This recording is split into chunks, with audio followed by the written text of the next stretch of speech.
I'm Ethan Watts, and this is BSO.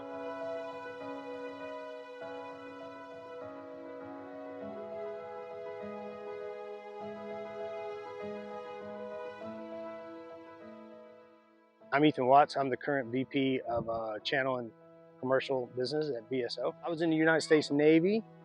I did 2 4-year enlistments. I spent the first 3.5 years on a merchant marine ship forward deployed out of Guam into the Gulf. Then I wrapped it up with 3.5 years at the Office of Naval Intelligence in Washington, D.C. area, where I really learned a lot of technical stuff there. My military experience prepared me for not only work, but life in a couple of different ways. It helped me prioritize actions of myself and a team around me to accomplish a mission, which is very important. And I've used that ever since. It also gave me a worldview of people and cultures and places that I just would not have seen, that led to a certain empathy and gratefulness for where I came from and where I am today.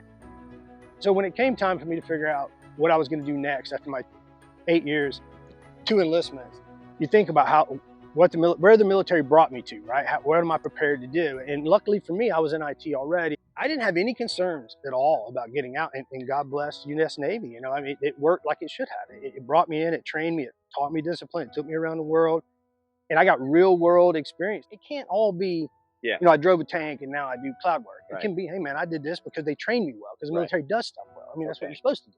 So I had a cubicle in Office 3A on a Friday, and I was a United States sailor, and then I went in Office 3B in a cubicle and worked for a defense contractor on a Monday. 6 months of that, quite honestly, I wanted to go home. My parents were getting older, you know, I missed my family. So the big jump for me was the next step, where I left the defense contractor and left the defense industry. Man, I had a clearance, I had a high level clearance, and I left DC, where that was very valuable and worthwhile, and said, and went down and worked for a big telecom. And it was basically time for me to put up or shut up and be a professional. Like, this is what I'm going to do. And I think that's where I really jumped into the deep end of the pool in the civilian life, was 6 months after that. My advice to all military members, from day one, take advantage of everything the United States military will do for you, because they will do as much as you ask them to do, or they'll do as little as you take advantage of. So first off, take advantage of all the training, all the opportunity, all the college money, everything you can get. So do that. Be honest with yourself about what you're good at. Like, this is what I can do.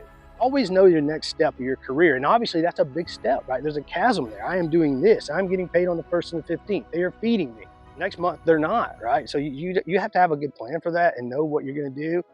And also, don't be shy to ask. You don't get 100% of what you don't ask for. So be bold, you know. I can't think of a single thing I would change about my days in the Navy or the transition out of it, or even in my career since then.